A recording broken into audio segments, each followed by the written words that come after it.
पाकावा के घरवा कुचा कुची आया नरिया कुचा कुची आया नरिया दियावा बारिए सासू जी पकड़ ले बनी चोर दियावा बारिए सासू जी पकड़ ले बनी चोर सास आईली दियावा भरली हो गले अजोर आय हाय हो गले अजोर इका कइलू ए बहुआ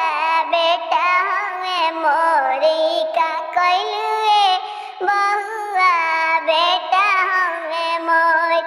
पाकावा के घरवा कुचा कुची आया नरिया कुचा कुची आया नरिया दियावा बाजाए गोतिन जी पकड़ ले बनी चोर दियावा बाजाए गोतिन जी पकड़ ले बनी चोर गोतिन आईली दियावा भरली हो गले अजोर आय हाय हो गले अजोर इका कइलू ए देवरानी देवर होंगे मोर इका कइलू ए देवरानी देवर होंगे मोर पाकावा के घरवा कुचा कुची आया नरिया कुचा कुची आया नरिया